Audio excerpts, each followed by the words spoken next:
Un cordial saludo.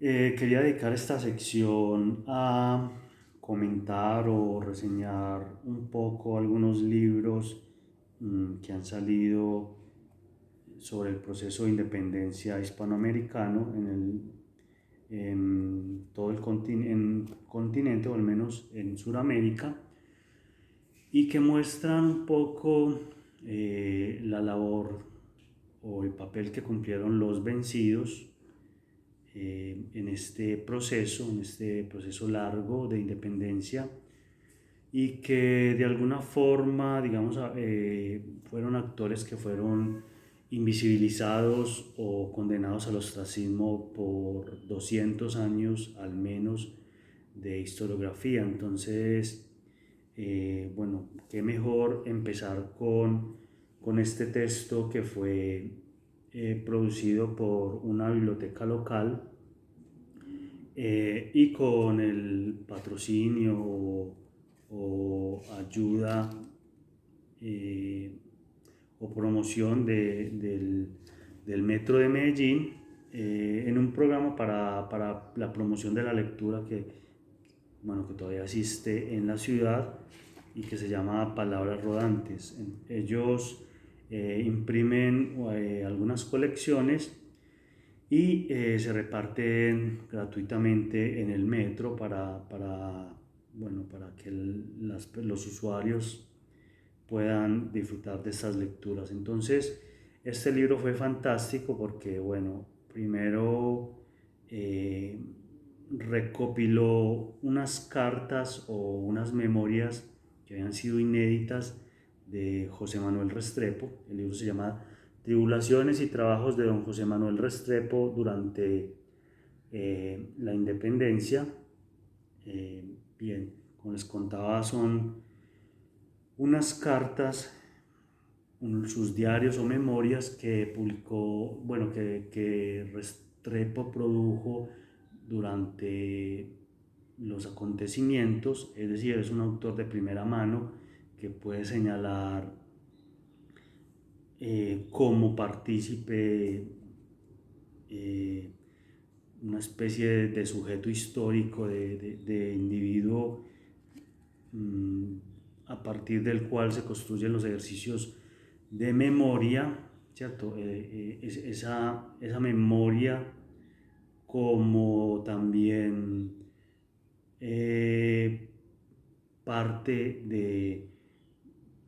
digamos, de la historicidad, ¿cierto? También a través de ejercicios de memoria histórica se pueden conocer los hechos, no obstante sabiendo que los, no sé si decir peligros o los inconvenientes que tiene la memoria, toda vez que la memoria es selectiva y es parcializada.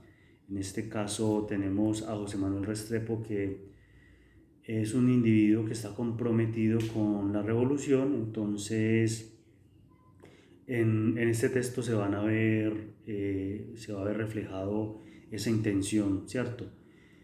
Y sobre todo en su texto Revolución, la historia de la revolución de la Nueva Granada, aún más, digamos, se puede observar ese claro deseo de Restrepo de alentar la revolución y de formar parte de la revolución. Me parece interesante estas recopilaciones porque en estos manuscritos deja Restrepo algunos datos que son de interés para conocer la vida de los otros, como hemos dedicado esta sección de los que se, eh, digamos, polarizaron o se adhirieron a la defensa de sus valores antiguos, eh, de sus sistemas de gobierno que fue trastocado por los procesos revolucionarios. Entonces, me parece que este libro contiene algunos datos que bien podríamos analizar en otra sección y dedicarlo porque, bueno, Restrepo en este mismo libro lo dice, intenta ser objetivo y contar los sucesos tal cual sucedieron, cosa difícil, como les digo, por su adhesión a uno de los bandos, ¿cierto? En este caso el bando ganador. Sin embargo, es válido el ejercicio histórico. Podríamos añadir que para la época la historia no era una disciplina consolidada, aunque digamos más o menos historia tenemos desde hace más de 2000 años, bueno, con Heródoto y otros autores que más o menos indicaron un poco o dieron luces sobre el proceso de escritura de la historia, ¿cierto? Más o menos recopilar fuentes e información y construir un relato coherente y objetivo, entre comillas, porque el papel de la subjetividad y objetividad no se desdibuja, toda vez que todos los autores tienen algo, o sea, son también sujetos, entonces también pueden dejar marcada algunos rasgos de su parcialidad, por decirlo de alguna forma. Entonces, bien, paso a comentar rápidamente los títulos que tiene. Este tiene tres recopilaciones o tres trabajos de José Manuel Restrepo. Como le digo, son memorias o diarios. El primero se llama Apuntamientos sobre la inmigración que hice en 1816 de la provincia de Antioquia a la de Popayán, donde narra un poco las vicisitudes que José Manuel Restrepo tuvo bueno, cuando llegaron los ejércitos de Morillo, cuando cayó la Primera República. Recordemos esta Primera República como un ejercicio de transición o de recuperar la gobernabilidad en una época de crisis y gran incertidumbre, toda vez que bueno, la monarquía española se había derrumbado desde su pilar, desde el trono, desde la metrópoli, con los sucesos bueno, de Bayona, y no solo eso, sino la abdicación del trono español en manos bueno, de un Napoleón, ¿cierto? De un hasta el momento enemigo del sistema, o podríamos decir de la cúmene hispanoamericana. Entonces también quiero hacer notar que esos primeros proyectos rupturistas se dieron también bajo un contexto de ocupación de España, ¿cierto? De la metrópoli. Por lo tanto, se pueden tomar también como decisiones por parte de estos individuos y en un ejercicio obviamente de modernidad, que llevaron en una época, como les digo, de incertidumbre, de desasosiego, de grandes temores por la suerte que podían correr estos territorios, estas provincias, como yo suelo llamar, para no utilizar el término virreinatos, porque me parece un término, como ya había mencionado en videos anteriores, que está en construcción, toda vez que el virreinato no, para mí, ¿cierto? Y para algunos autores, como habíamos mencionado, Francisco Javier Guerra, no es la base primigenia de lo que hoy llamamos el Estado-Nación, sino que obedecía más o menos a una racionalización del territorio y crear más o menos entidades parecidas a las que ya existían en Europa.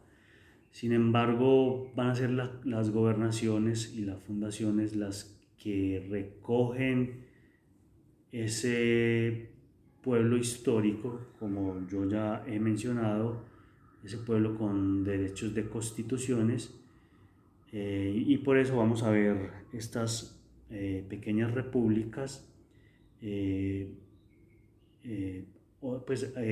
haciendo uso de estos actos constitutivos para elegirse como puede ser repúblicas independientes o todavía provincias que aceptan el Consejo de Regencia. También muy importante con el Consejo de Regencia saber que el juntismo y el constitucionalismo americano también es una respuesta al Consejo de Regencia utilizado como una maniobra británica en su afán, digamos, de expulsar a Napoleón y a los franceses de la península, donde supuestamente los británicos estaban ayudando a esta labor, pero también, digamos, fue polémico toda vez que animó la ruptura y la fragmentación y eclosión de soberanías por todo el territorio hispanoamericano. Entonces, suelo tener cuidado con estos términos, con estos conceptos y con estas temporalidades. Entonces, esta primera república yo la vería como un intento válido, toda vez que la soberanía quedaba derramada sobre el pueblo y el pueblo fue el que eligió, digamos, en estas juntas se decantó digamos, la decisión más radical que pudieron haber tomado en el momento, que fue la independencia absoluta de la metrópoli y sus representantes, pero que sin embargo se hizo mediante la forma tradicional, que era convocar los cabildos y deliberar en una mesa y poner los puntos sobre la mesa, ¿cierto? Sobre el papel y redactar sus constituciones o sus pactos. En la península se habían redactado también pactos, la Constitución de Cádiz. Entonces, a modo de ejemplo, los americanos también estaban imitando todos estos principios de modernidad que estaban ocurriendo a ambos lados del Atlántico. Entonces, como les digo, no se debe mirar estos procesos como una continuidad, sino se debe atender a estos giros que fueron tomando los distintos procesos para poder realizar un análisis más, yo diría, adecuado a los análisis que nos tienen acostumbrado tanto los negros legendarios como los de la nueva leyenda rosa que se ha instaurado y parece que va a dar mucho de qué hablar. Bien, entonces es menester de los historiadores de academia señalar todos estos quiebres, todas estas coyunturas y señalar, digamos, puntos de análisis que un aficionado hispanista, por decirlo de alguna forma, no podría, digamos, analizarlo como pues, se exige en la academia, ¿cierto? Con cierto con cierto rigor. Entonces, este libro, en este primer diario, muestra cómo cuando llegaron las tropas de Morillo, hicieron el sitio de Cartagena y luego avanzaron hacia el sur de lo que era Nueva Granada o del norte de Sudamérica, como una provincia, por ejemplo, como la de Antioquia, no tuvo mayor resistencia por parte de las fuerzas republicanas, más bien se dispersaron, entonces muchos de ellos tuvieron que emigrar, hoy lo llamaríamos exiliarse en otros territorios. Curiosamente, José Manuel Restrepo nos dice que se va primero a Popayán. Curiosamente lo digo porque Popayán fue un lugar donde no se depuso la autoridad de Fernando VII, o sea, se continuó, inclusive fueron adeptos al sistema de regencia, y entonces, causa curiosidad que justamente haya migrado hacia la zona donde más realistas habían en el momento. Restrepo se hallaba comprometido con la independencia, por supuesto, fue artífice de ella, redactor participó en la redacción de las constituciones, en los debates, formó parte del gobierno, como ellos llaman, como los realistas llaman, insurgente. Entonces, su temor era un poco recibir las represalias de Morillo y sus coroneles Warleta y Tolrá, entre otros, que tomaron la provincia rápidamente.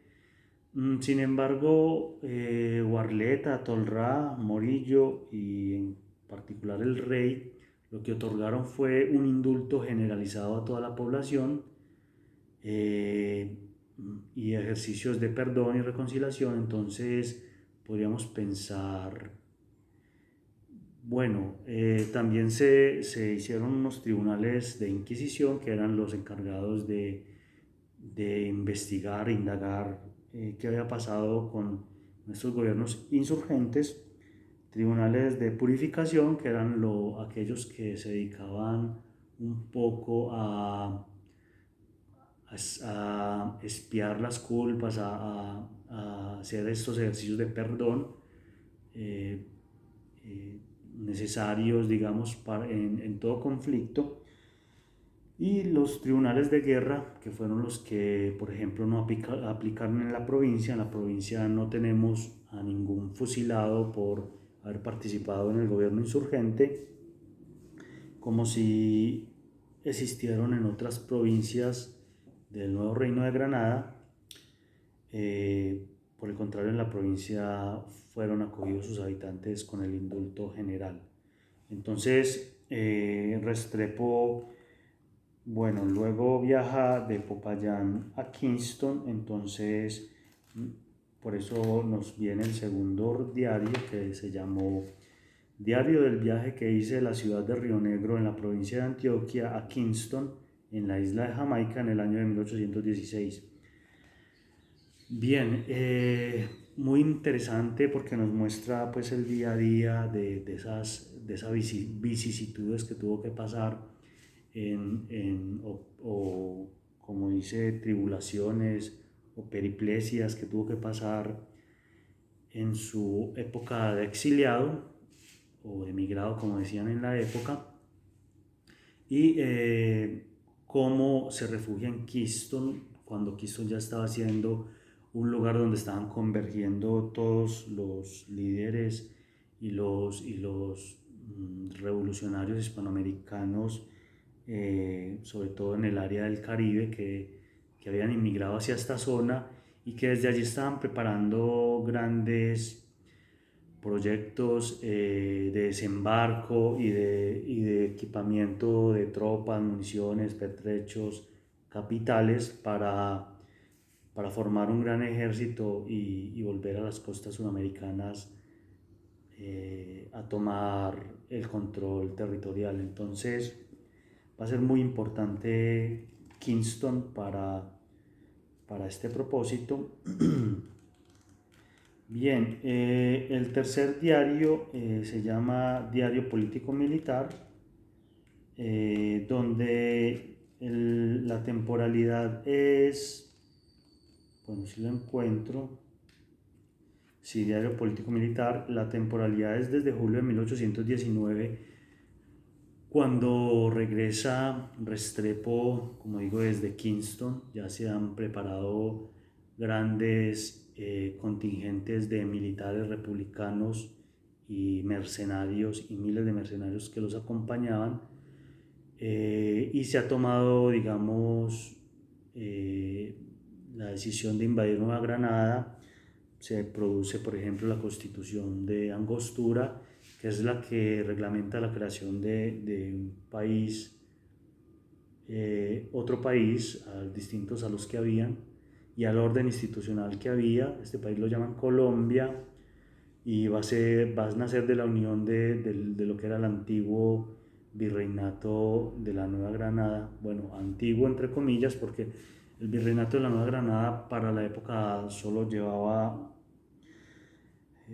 menos de 100 años de constituido, mucho menos, unos 80, 70 años. Entonces, bajo este territorio se creó Colombia. Entonces, va a ser muy importante porque, bueno, si bien la Primera República reconocía múltiples soberanías territoriales a modo de patrias o de repúblicas independientes, y digamos, eh, aunque hubieron guerras pues por esto que voy a decir, pero cabía la posibilidad de establecerse como repúblicas federadas. La Segunda República no va a ser así, va a ser un gobierno militar instaurado por Bolívar. Entonces no se hace bajo la clásica o la tradicional forma de reunión de los cabildos y de hacer mesas deliberativas, sino que se instaura, digamos, por una orden de Bolívar. Entonces, estas repúblicas pierden interés, aunque lo menciona Restrepo.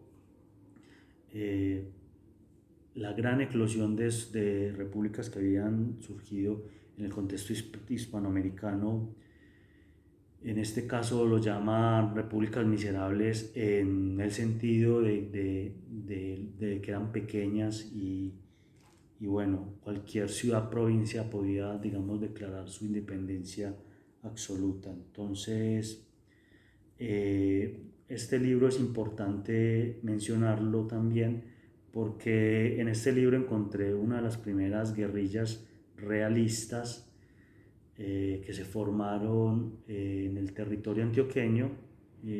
Bueno, aquí se mencionan, pero sobre todo en las cartas que eh, Restrepo le escribe a su cuñado Montoya, eh, esa formación de guerrillas realistas en el norte de Antioquia a modo de pequeños caudillos que todavía luchaban por la independencia. Y esto me da paso para pasar al siguiente libro, Sureños a las Armas, escrito por el amigo Ángelo Guíñez Jarpa.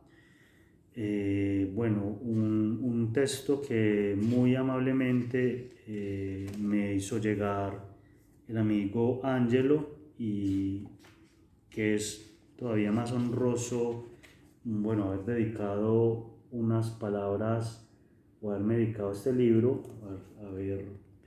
haberme firmado este libro, es lo correcto.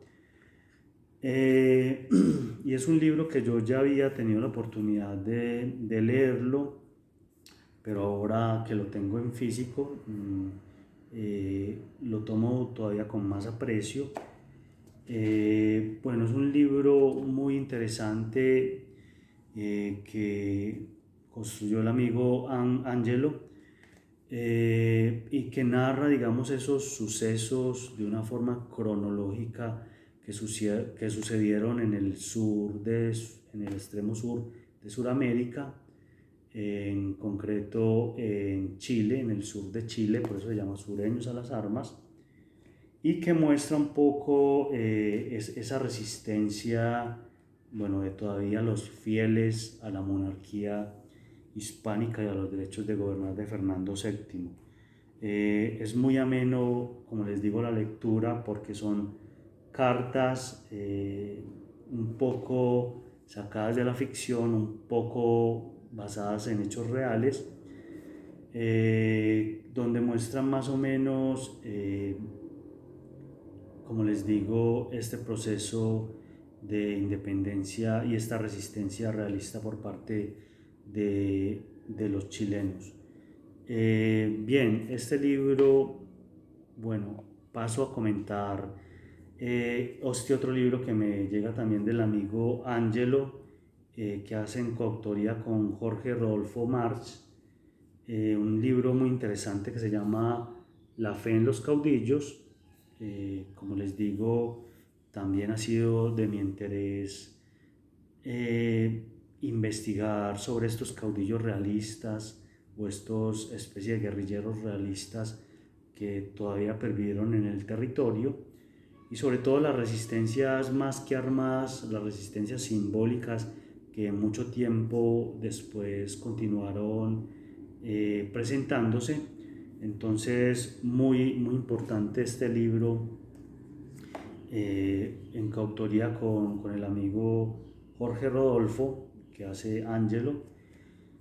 Y en esta contraportada podemos observar más o menos de qué se trata, ¿cierto? Son una serie de biografías que el amigo Angelo hace en primera persona, ¿cierto?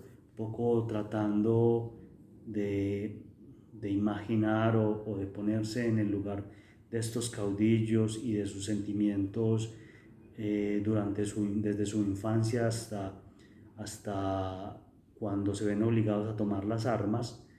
Y están, digamos, individuos de primer nivel como Francisco Méndez, Blas de Lezo, bueno, muy importante para nosotros aquí en el norte de Sudamérica, porque fue el que impidió, y bueno, para toda Sudamérica, porque es quien realmente impide que las tropas, bueno, británicas, que el ejército británico se tome muy tempranamente, a mediados del siglo XVIII, las costas de Sudamérica, y por ende toda Sudamérica quede supeditadas al imperio saqueador británico, entre otros. Bien, Santiago Liniers, vale la pena decir que si nosotros tenemos aquí un Blas de Lezo, en el sur, más al sur, tienen a Santiago de Liniers, que también fue otro de los héroes suramericanos que lograron expulsar a los británicos del territorio en ese intento casi siempre británico de hacerse el control de este territorio hispanoamericano. Bueno, luego continuamos con Vicente Benavides, Agustín Agualongo, muy importante de este héroe que ofrendó su vida para restituir no solo los derechos de gobernar de Fernando VII, sino también para preservar todos sus valores eh, católicos y su fe, su sistema, bueno, por el cual se habían regido estas sociedades. De ahí supongo el nombre La fe en los caudillos, porque fueron los caudillos los últimos hombres que van a resistir hasta el final. Entonces continúo, luego sigue Antonio de Quintanilla, José A. Pincheira, muy importante porque formaron la guerrilla de los Pincheira en el sur, José Huanchaca, que es un autor muy importante en el Perú, y bueno, y todavía pues su nombre se replica por haber mantenido hasta cuando todo estaba ya perdido, la resistencia. Muchos líderes indígenas como Agualongo, Huanchica y otros individuos pues que nos acompañan aquí, como Saturnino Cerezo, Enrique Gorostieta y Roberto Esteves. Listo, entonces recomiendo este libro, como les digo, es muy fácil de leer. Recomiendo las obras también de Jorge Rodolfo March, la obra escultórica que también se refleja en este libro, en coautoría con Angelo. Y bueno, los invitaría a leer este libro y todas estas biografías tan interesantes que nos muestran de estos héroes. Bien, para comentar finalmente la obra de Angelo, la veo con mucho interés porque es un autor que está construyendo un nombre dentro del hispanismo, esta corriente prestigiosa de la cual solo no los hispanoamericanos somos, digamos, los interesados, sino que también ha producido grandes hispanistas por todo el mundo y curiosamente en el mundo anglosajón. Valga por último la pena aclarar que, bueno, que el amigo Ángelo se basó o al menos este libro cambió, como a muchos de nosotros, nos cambió una perspectiva bueno, de lo que fue la guerra de independencia hispanoamericana, si bien este libro se produce, bueno, por allá en el 2010, yo en el caso mío, con un libro paralelo, La Dimensión Internacional en la Guerra de Independencia de Colombia, también ha hecho el mismo intento de reflejar, digamos, esos factores y actores internacionales que habían intervenido en las guerras de independencia. Entonces, un poco cuando me encontré este libro de Julio González, lo mismo que el amigo Ángelo, bien, en mi caso particular, pensé que, bueno, que ya todo estaba dicho sobre esos actores internacionales que en este caso Julio González muestra sobre todo el papel de Gran Bretaña en, como él dice, la deformación, achicamiento y destrucción de toda esta ecúmene hispanoamericana que venía desde las praderas norteamericanas hasta la Patagonia.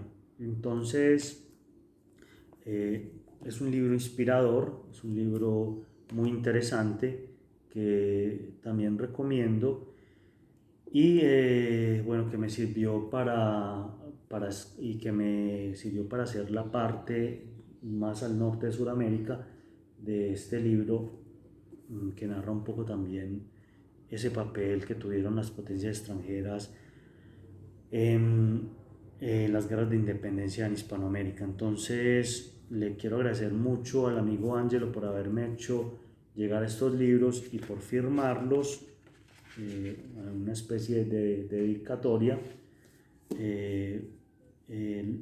Son textos que sigo con mucho interés, lo mismo que la obra de Angelo. Ya pues con dos textos publicados se puede ver que se trata ya de una recopilación, de una obra bastante cuidadosa, nosotros aquí decimos juiciosa, de esta temática que es el hispanismo. Entonces, bueno, muchas gracias por la atención y a Angelo por el honor pues de poder tener sus libros en físico y continuamos en otro video. Muchas gracias.